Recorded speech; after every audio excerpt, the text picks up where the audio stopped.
So I got about 100 people to try the app out, and including people I knew for a long time, and they didn't use it. And so I started asking them, okay, you're not using your CRM. What if we used it for you?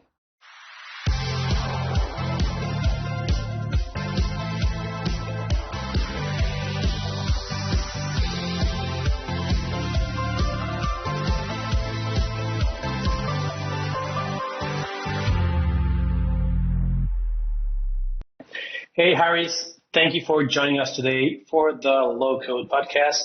We have this great guest, Harris Kenny. He's the founder of IntroCRM. We recently developed an app for Harris and his team. He's going to tell us more about that later. But first, I want to introduce you, and please tell our audience who you are. What do you do? Hi, Jesus. Thanks for having me. It's great to be on the show, and it's great to speak with you again, of course. So just a quick background on me. I've worked in sales for more than 10 years, and I've worn a variety of different sales and marketing hats over the years.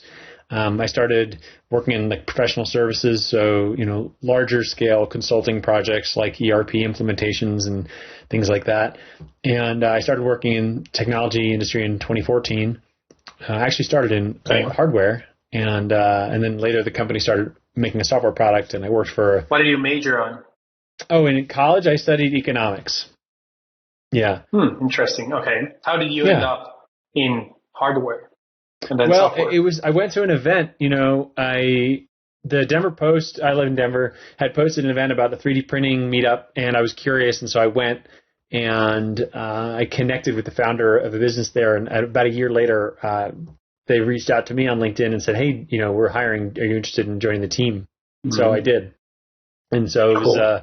Yeah, it was pretty cool. And so it was chance. I was very fortunate in that way that it worked out. And I was in the 3D printing industry for about 5 years, learned a lot. And tended to be we had more like B2B sales, more like enterprise deals and colleges and universities and distributor relationships and stuff like that, rather than the consumer. Industry? Yeah, I think that a lot of people thought, 10, 15 years ago, that 3D printing, everybody was going to have a 3D printer in their homes. And we're not there yet. Are we going to get there sometime or not? I don't know that it's solving a problem for consumers, but I know that in the professional environment, they've been very, very influential. The big thing that happened was that the desktop printers that came out were about an order of magnitude less expensive than the most accessible 3D printers before. So there was like $20,000 machines. And then you had these companies coming out with $2,000 machines that worked reasonably well. And then they got better and better. And so what that meant was that every engineer on the team could have their own printer instead of just sharing one. And so it has improved access to those tools for professionals. But, ultimately you need the people who are prototyping and making parts in factories, like end use fixtures and fixtures and jigs and things like that. That's where there's a ton of value.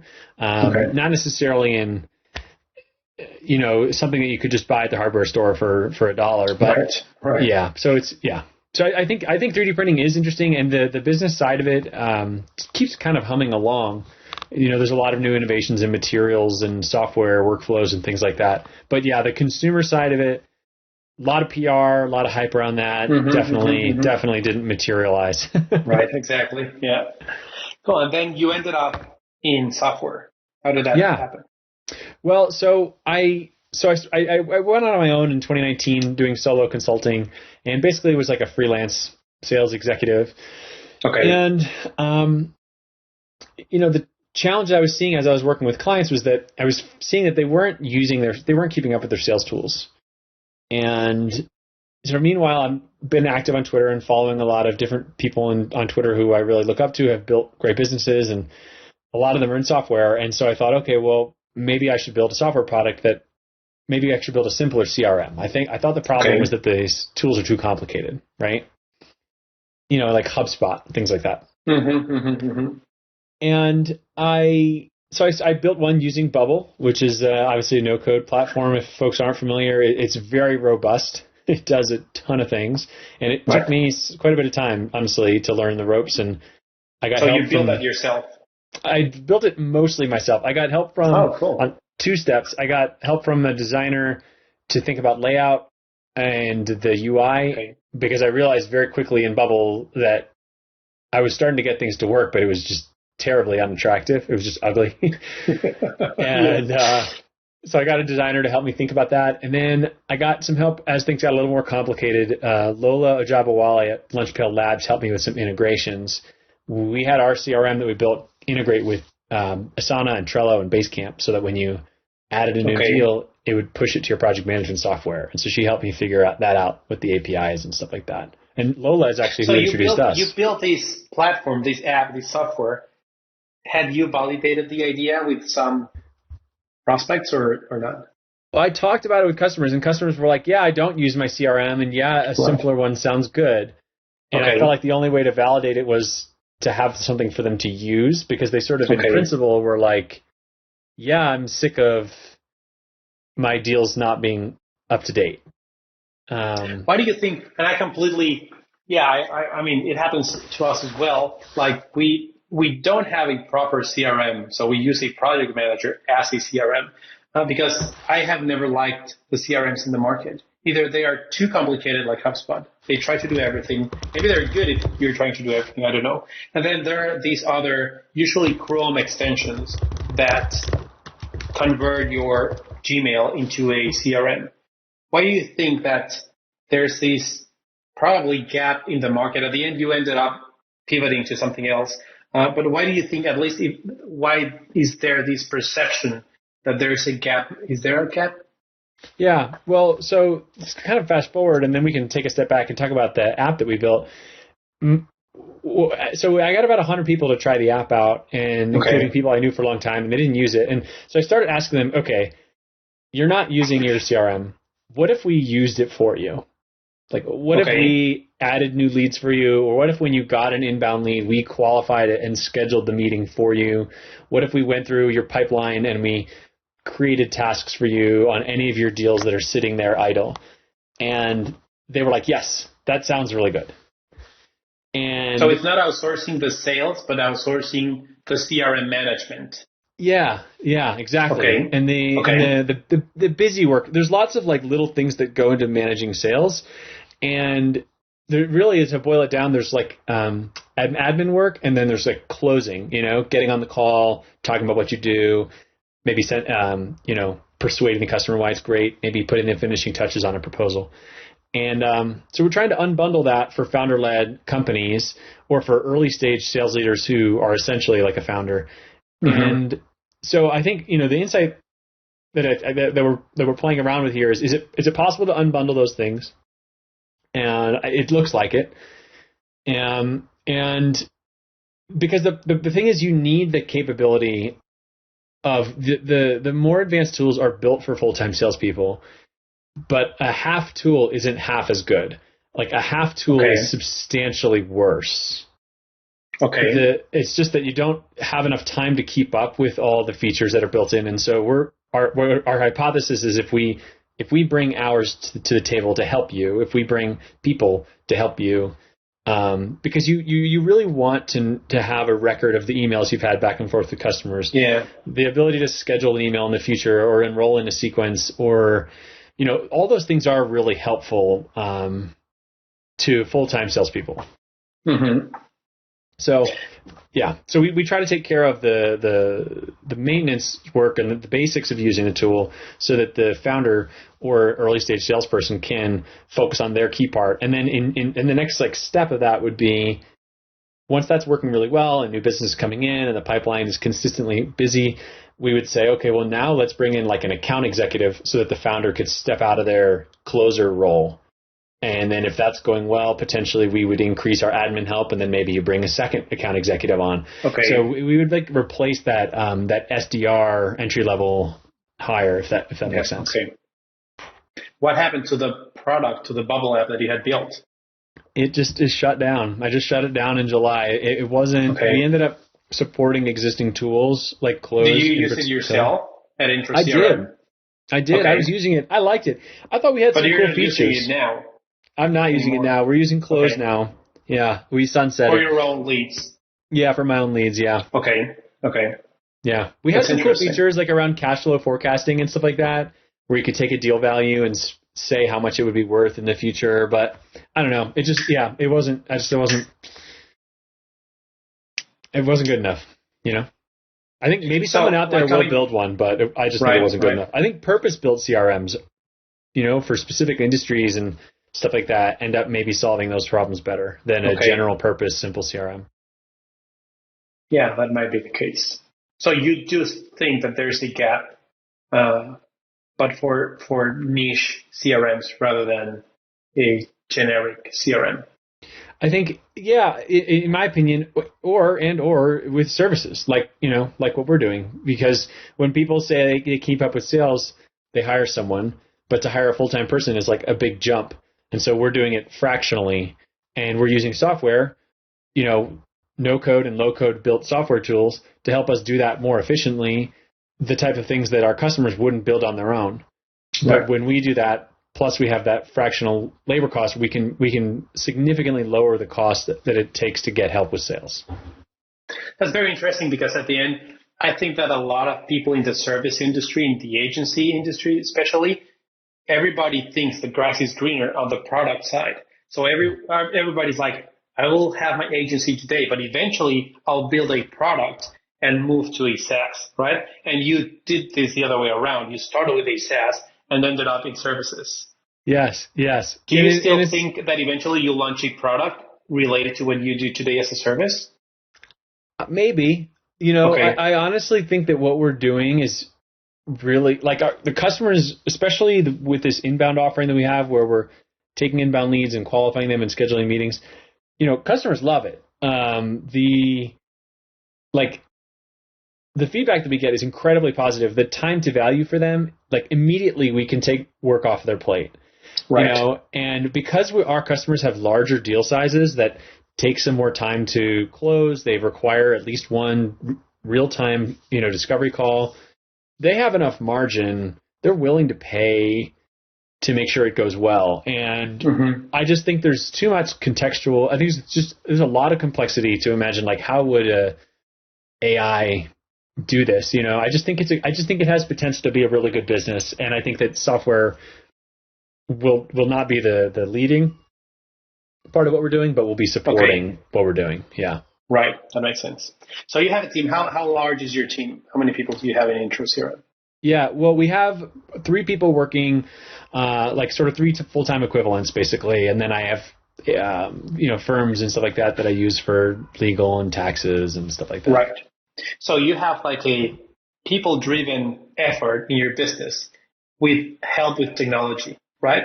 One of those tools that you use is the app that we built, which is a lead rater app, right? So how does that work? Actually, what were you using before, and what are you using now, which is the app? Yeah, well, we were using spreadsheets before, and we used spreadsheets and services to validate if what we were doing was, if people even cared about it, and so it allowed us to be really lightweight because we're customer funded, we're bootstrapped. I don't have money to burn, so we really have to make sure that when we're doing something that it's worthwhile, whether it's from a delivery perspective or marketing or anything else. And so, we played around with services using spreadsheets, and we had, fortunately, customers who were very patient with that. And also, frankly, we charged them less, probably a little lower than we could have, just because I knew the experience was like a little shaky. Okay. The quality of the work was good. It was just, going into the sheets and stuff. So you had a shared spreadsheet. They came in and saw the leads that you got for them. Exactly. We would build a lead list. We would put the leads into the spreadsheet for them. They would review them and give us ratings, give us feedback in the cells. And that was actually a customer idea to give us the ratings back on each lead. Because the way most high volume people do this is they just download huge lists, they email everybody, and then they see who opened it, and then they focus on that in the future. And so we want to have, because these are larger size deals, we really don't want to have that high volume, a lot of spam, stuff like that. And so anyway, so they were giving that feedback in the spreadsheet. We would take it, we would review, we would then build another list, try to make it better, and let them know, hey, the spreadsheet's updated, check it out. And Yeah. And we were iterating. We had a lot of different customers, so we had different types of spreadsheets between them. And then finally, after enough time, it stabilized and it said, hey, this is consistent enough that we should make this better. And that was when we reached out to you because we said, hey, I think we can significantly improve our customer experience going through these leads. And by the way, I had a customer today, I had a conversation with them who they're still on the old spreadsheets. And I told them, hey, we've got this app. It's, really, it's in beta now, but it's really, really smooth. He was like, okay, well, why don't you show it to me? And I showed it to him, and he was like, I would love to switch to that. Can you start putting my leads in there instead of the spreadsheet? And this is a customer who has like pretty strong opinions about things. And if I had to guess one that would want to stay on the spreadsheet, I would have thought it would have been them. Okay. But they saw the walkthrough that I did, and they were like, wow, that's much better. Please, this batch that you make us for this week, please set me up in the app and let me know when they're in there, because that looks great. So I was really happy about that, because if anybody wouldn't have liked it, I thought it would have been them. Okay. It's funny when you tell me that, because at the end, we're looking at the same data, right? So I always tell people it's a pretty formatted spreadsheet. The data is the same. We just make the look and feel or the container look like an app. And then the experience is way better than spreadsheets. Yeah. So one thing that your team built that just looks great for customers is just the ability to filter. So customers want to see like, what are the new leads? And then once I rate them, how many left do I need to rate? Because honestly, we are asking them to do work. And so the ability to filter and say, hey, just show me the new ones. They like that a lot, because then it's clear and they say, cool, my work here is done. And then before in the spreadsheet, we were having them give feedback on the leads and the contacts. And, it was a ton of work. The way your team built the app is that, they could just have to click once to give a star rating, and then they could give individual feedback, or there's this feedback tab where they could just send a single message just saying, hey, after I reviewed that whole batch, I noticed that we had too many job titles like this, or I noticed that we omitted a company in like that. And so we did, while the data is the same, because of the way the app is laid out and there's things that your team built in, we're definitely able to make it easier for the customer to give us the same information with less time for them. Okay.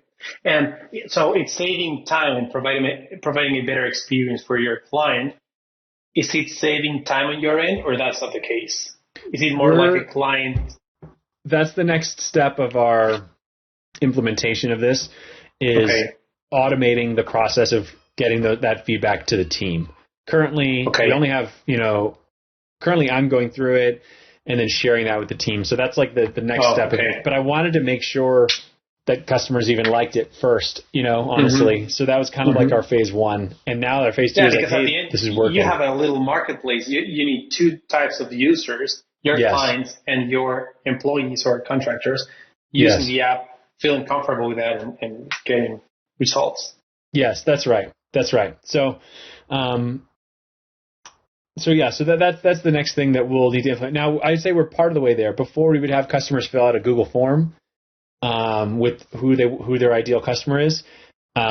We've partially moved forward with this, where we're having an embedded form with a reform, which is just reform.app.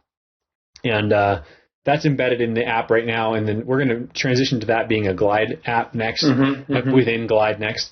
And then the other thing is that we're using Front for managing our own support load and things like that. And Front actually has it's a no-code and low-code tool in it itself. It has tons of rules and tons of automation and tons of different things. I love it. Yeah. So between Glide, Integromat, and Front, I would say we're in the process of improving our internal interaction with this, but the customer side is further along.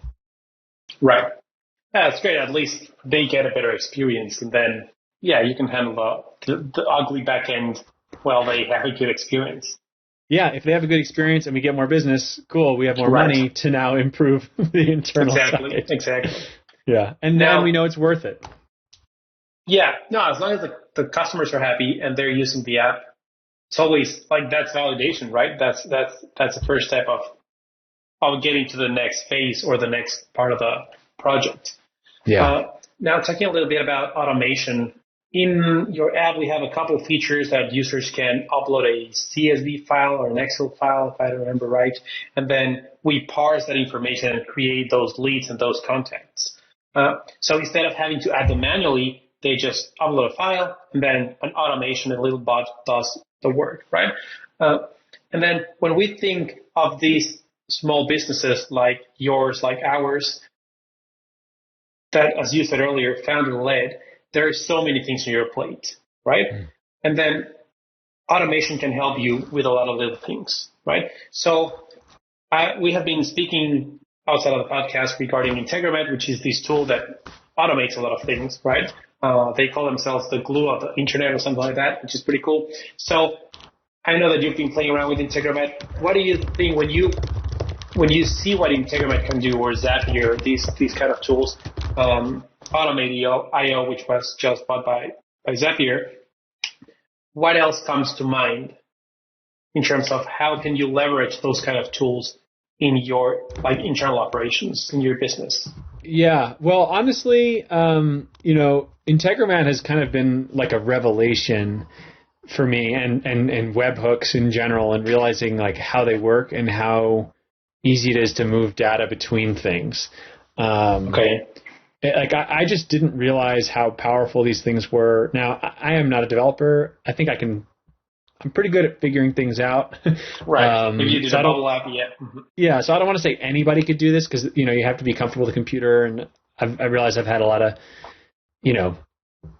I've been very fortunate in terms of my access to technology and stuff, but I think a lot of people can figure it out. And for some people, maybe it will take watching some YouTube videos and stuff like that. But yeah, I mean, to me, it's just been a revelation that there's so many things that are possible. I think that the underlying thing is still making sure that it's worth automating. Like if it's a bad process, or, if you don't know who you're selling to, it doesn't make sense to scale up your sales efforts. If your sales pitch is falling flat, it doesn't make sense to automate all these things in your CRM if nobody wants to buy your stuff. And I think the same thing is true for internal operations. Okay. But there's way more possible than I realized.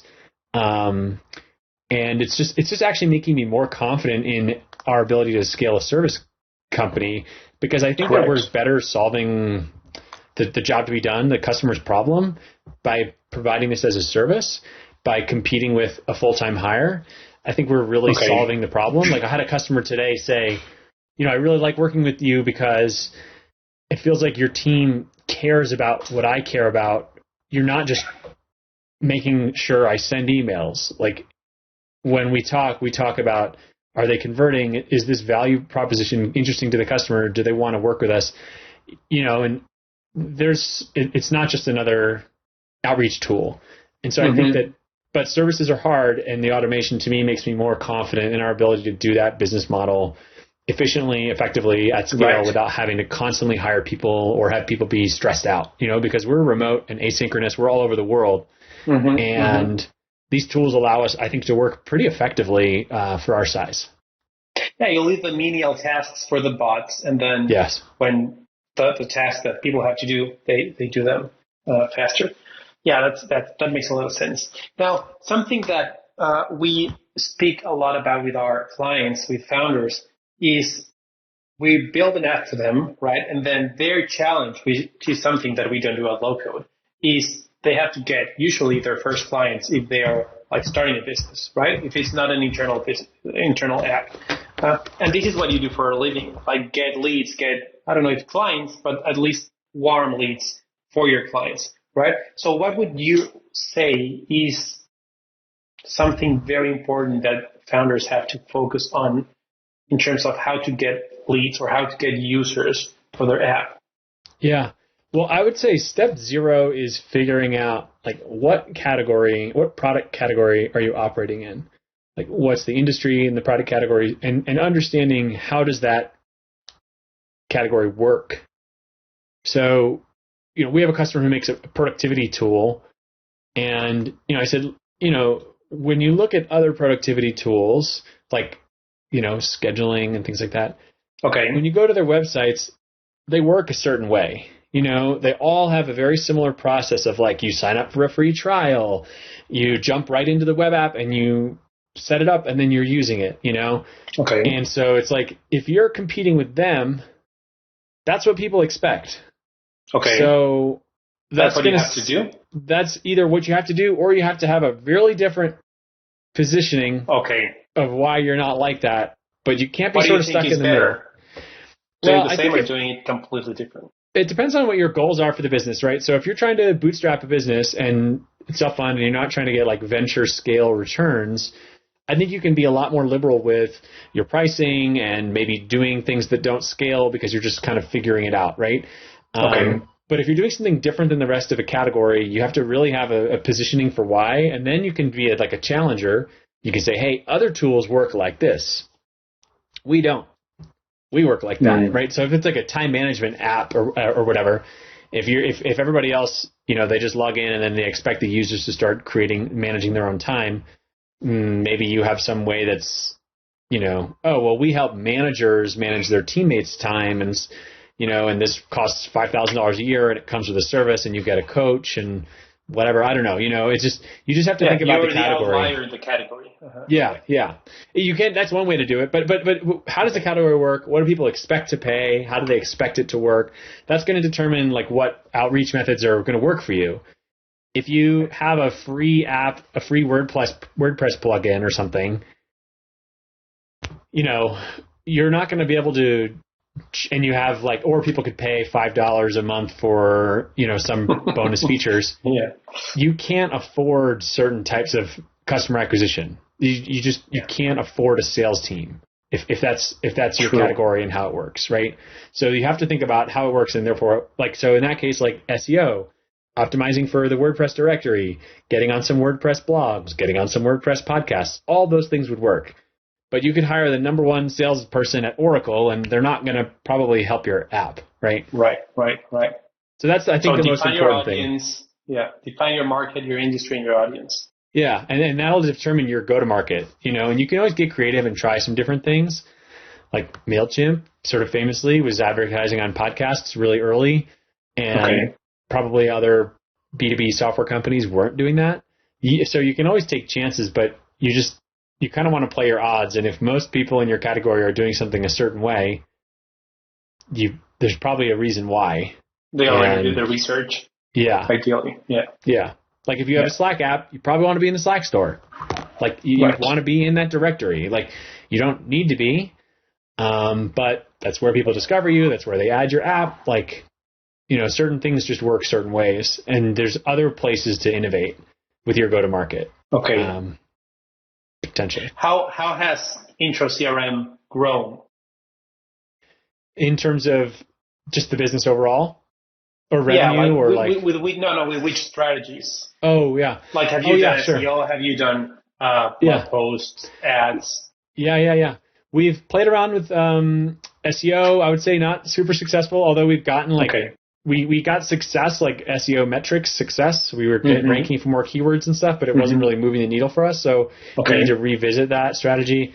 Referrals have been really big for us, but the most helpful thing for us has been having the clearer our positioning gets, the more effective we are at getting new business. The more concisely I can explain what we do and how it works, the more easy it is for people to refer to other people. And we've mostly been like word of mouth, and then my personal social media accounts and network that I've built over the years. Some stuff is coming through like indie hackers.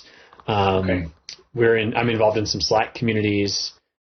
But now that our business model is maturing and we're starting to now use more of these software tools, like our Lead Radar app, I'm feeling more confident in experimenting with like some other ways. We're increasing our content now with our podcast, and it's more clear what we're competing against.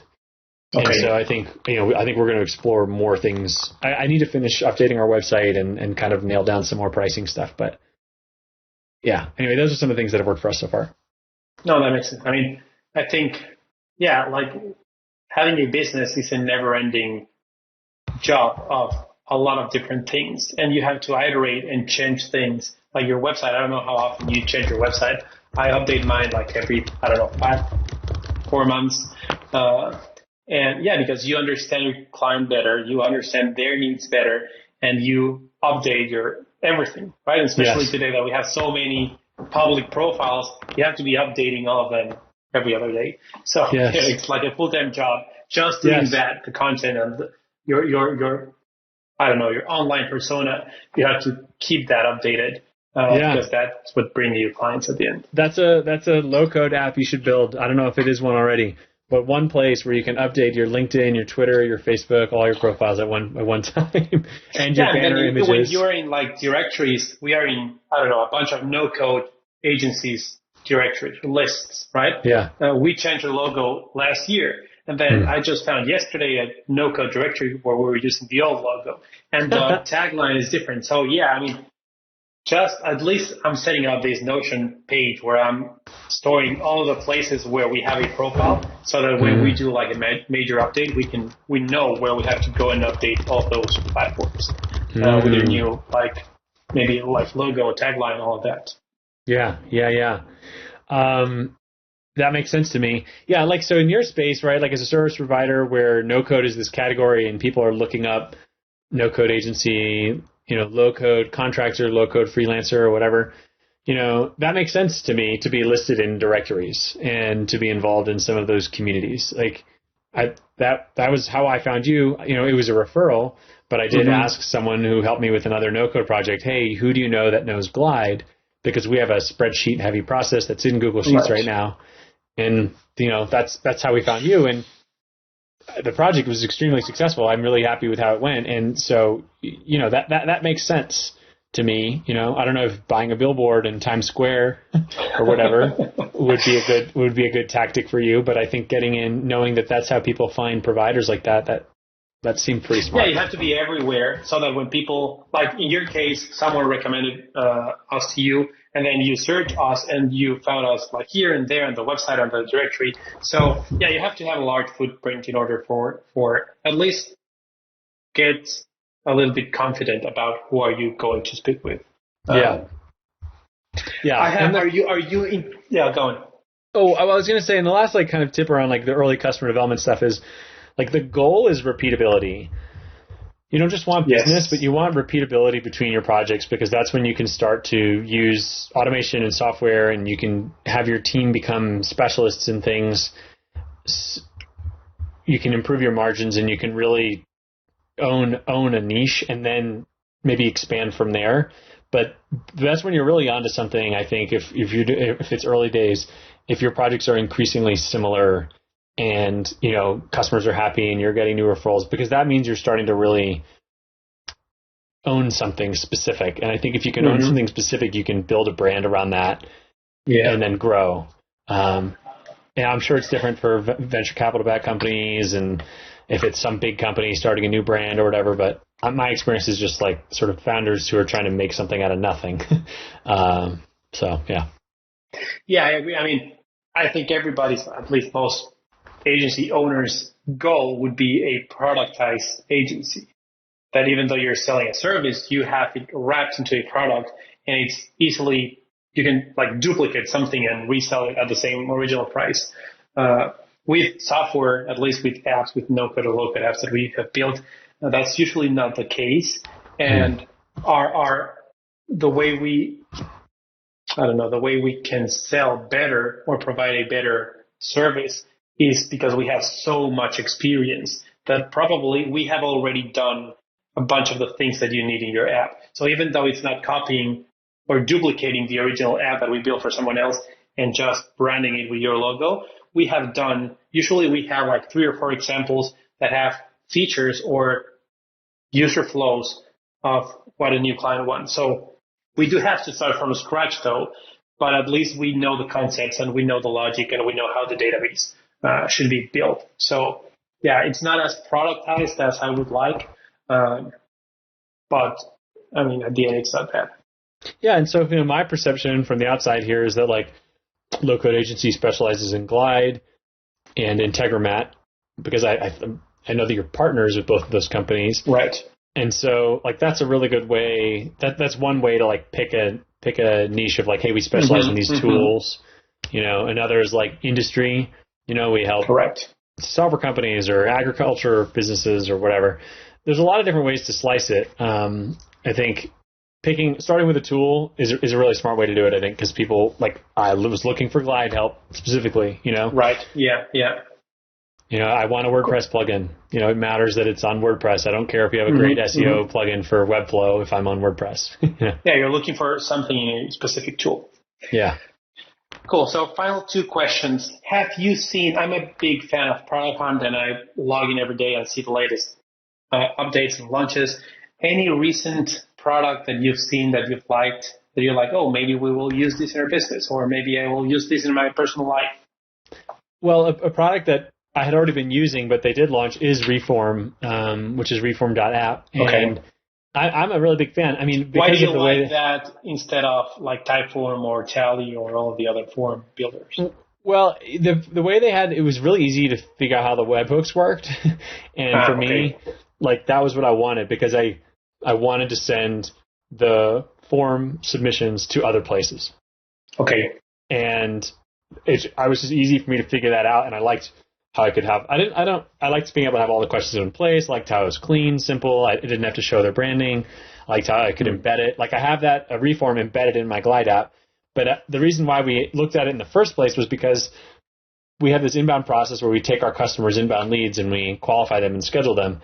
And I wanted to have a way so that if a customer couldn't figure out how to get the leads to us to manage, I wanted to be able to say, oh, okay, well, you can just drop this form on your website and we can take care of the rest from there. So that was kind of how I originally found it. And then we've ended up using it for a few other things instead. But they did just launch on Product Hunt, and I do think they're doing a good job. And it's been very easy to work with that and Integromat. And like, now we have, when a new customer profile is submitted, we have like multiple things that kick off as a result of that submission. Okay. Which is like way better than what we were doing with Google Forms before. So maybe those other ones are really good too. I'm not sure, but it solved the problem well for me. And that's my last question is, do you like, are you a little bit involved or a lot involved in Web3 and NFTs and all of this crypto craziness? That is totally outside of my knowledge base. I have basically no idea what's going on in that world. I think it's cool, I guess. I don't know. I'm not really strongly for or against it. I think it's interesting. I know a lot of really smart people are involved in it. I'm very focused on my business at the moment, and I don't have time to like join Discord servers, and some of these things make a lot of sense to me, like Handshake, the like protocol for web hosting. That was my question. Do you see like utility in this crypto Web3 stuff in the next few years in like real life use cases? The only thing I've seen that was interesting to me was like Handshake, which is like a Namecheap has like Handshake domains, which is like an alternative registrar system, but you have to have a special browser or plugin or something in order to be able to access the websites. That's the first thing I've seen that seems like actually practical. I know that there's issues with transferring money and with remittances and payments and things like that, but I don't know. Maybe I'm missing something. If I'm wrong and someone really believes strongly in this, maybe you believe strongly in this, please tell me otherwise. I'm not a student of it. I'm just sort of watching it casually, but the idea of like distributed web hosting, like that's kind of interesting. I really don't get a lot of the NFT stuff with like the cartoon animals. I'm obviously missing something there. I mean, I don't know, a bubble maybe. No, I do like crypto because we had an employee in Venezuela, and the only way to get her money, to get her paid, was through crypto. Like there was no other way that we could send her money. And crypto was the cheapest. She got the best exchange rate. The fee was super low, like, I don't know, less than $1 a month. So I was like, I mean, this makes a lot of sense. I mean, if you compare that to TransferWise, even crypto is better than TransferWise, and TransferWise is great. So I do see a lot of utility in crypto. And I mean, I do like the industry in general, and I do like the idea of the smart contracts and how they can help like music or art, let's say music producers with the money they make when they play a song somewhere. I do think there's a utility that we'll see like in real life, normal people lives pretty. So, like in the so next when few you were, years. so because I have employees around the world, so I'm very interested in this. So when you did this, when you paid through crypto, like, what about the like volatility of the value of these coins? I mean, are they getting paid, X number of dollars today and then X minus 50% in tomorrow? US dollars. So I mean, they're paid in US dollars at whatever exchange rate, in that case, Bitcoin had, right? yeah, But at least in Venezuela, and then she moved to Argentina, the inflation was so high that people were using crypto, in this case Bitcoin, as money rather than exchanging it to their local currency. They would rather lose money on Bitcoin's fluctuation than lose money on converting that to their local currency. Because they have to pay the conversion fees or whatever, and then there's the risk of that money, dropping They were in value. paying the conversion fees plus like inflation happened every day. Like every day their currency lost X% of value. Yeah. Right? Yeah. So they would rather store their money in Bitcoin rather than, and actually they did transactions with other people, with stores, and they bought their food with Bitcoin rather than converting that to, I don't know, whatever currency they use in Venezuela, because that was not valuable anymore. And like today you bought a Coke at whatever, $1 from Venezuela, and then tomorrow it was 130, and the day after was 150. So the fluctuation was so high that the safest way to store their money was in Bitcoin. Yeah. I think it's the Bolivar. So that's interesting to me. I mean, that makes sense to me. I can see why people would want that, and I can see why it would be really appealing. And even think about it. If they don't want the Bitcoin's fluctuation, they could move their Bitcoin into a stable coin that's paired with the US dollar. So they would have their money in US dollars, right? Tether US dollars or whatever, and have it there. And then when they needed like pesos, they would do the exchange rate, or they could transact in that stable coin, they would. Yeah. I've heard some very kind of like head-scratching things about some of these stable coins that kind of make me wonder a little bit of what's going on there. But yeah, I mean, that makes sense. I can see that use case. I think that at the same time, there's a lot of laws and rules around money that are there for a reason. And I do wonder, I think as long as I don't think you should be able to do something illegal just because you're using cryptocurrency. Like if something's illegal, like for a good reason, and I think there's many activities that, whatever, there's obviously harms to innocent people and stuff like that. Like if you're hiring a hitman or something like that, like I don't care if you pay them in crypto or whatever, you just probably shouldn't do that. But I think outside of that, I kind of lose some of that squeamishness. I mean, to me, it's interesting. I don't know, maybe. I'm curious. I'm sort of watching it. I wonder, I wonder what the future will hold with that. Some of these things seem a lot more tangible to me than others. Other things that are happening in this world just literally make no sense to me, and I feel like I'm going crazy.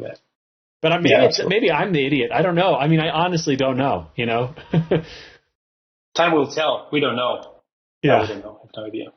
Yeah. I don't have I can only take so many risks. So if I'm like missing out on some opportunity there, I can only in your business. Between that and we have a 1-year-old and I can just only take so many risks in my life at any given time. I agree with you. So where can people find you and IntroCRM? Yeah, so you can find me on Twitter. I'm at Harris Kenny, and I'm on LinkedIn as well. If you just look me up there, and you go to IntroCRM.com. We have been evolving. As I said earlier, we're not making a CRM anymore, so we'll be probably looking at changing that name soon, but we'll set up redirects and things like that. So if you hear this in the future and our name isn't IntroCRM, you can always look me up, or it'll redirect to whatever we do in terms of our name. That's great. Harry, thank you for joining us today. Thank you, Jesus. I appreciate the conversation. Thanks for having me on.